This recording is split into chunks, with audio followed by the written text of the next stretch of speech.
आज के इस वीडियो में हम लोग इंग्लिश ग्रामर का एक बहुत ही बेहतरीन शब्द बोथ के बारे में बात करेंगे। देखिए, यहाँ बोथ का मतलब होता है दोनों। ध्यान रखिएगा, बोथ जहाँ यूज किया जाएगा, जहाँ पर नीड होगा दो लोगों की बात करने की, वहां पर हम बोथ का यूज करेंगे। अब यहाँ पर एक और चीज ध्यान रखिएगा, बोथ के बाद कभी भी जो कंजक्शन कंजक्शन क्या करता है, किसी भी सेंटेंस को जोड़ने के, वर्ड को जोड़ने का काम करता है। तो बोथ के बाद अगर हमें नीड है कंजक्शन का, तो हम बोथ के बाद हमेशा एंड कंजक्शन लगाते हैं। एंड के अलावा अगर कोई कंजक्शन यूज किया जाएगा तो वो गलत होगा। जैसे मान लीजिए यहाँ लिखा है बोथ, और बोथ के बाद हमने यहाँ कंजक्शन के रूप में एज वेल एज यूज कर दिया।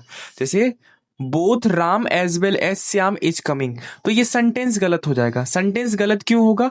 क्योंकि बोथ के साथ कभी भी हम क्या नहीं यूज करते, conjunction as well as use नहीं करते। बोथ के साथ हमें कंजक्शन किसका यूज करना होता है? हमें कंजक्शन एंड यूज करना होता है। ठीक है, ये चीज ध्यान रखिए। बोथ राम एंड श्याम, ये सही होगा।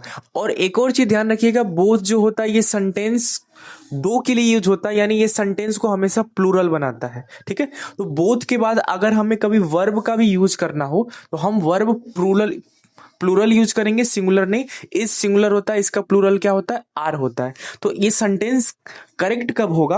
ये सेंटेंस तब करेक्ट होगा जब both Ram and Shyam are coming होगा, तब ये सेंटेंस करेक्ट हो जाएगा। लेकिन अगर हम ऊपर वाले में देखेंगे तो यहाँ लिखा है बोथ राम एंड श्याम, यहां तक तो सही है, आर भी सही है। अब यहाँ पे आ गया नोट। एक और चीज ध्यान रखिएगा, बोथ एक ऐसा वर्ड होता है जो इंग्लिश ग्रामर में अगर किसी सेंटेंस में यूज किया गया है तो उसके साथ कभी भी निगेटिव वर्ड नहीं आएगा। जैसे यहाँ पे नोट का यूज नहीं होगा, यानी बोथ के बाद कभी भी हम नोट का यूज नहीं करते।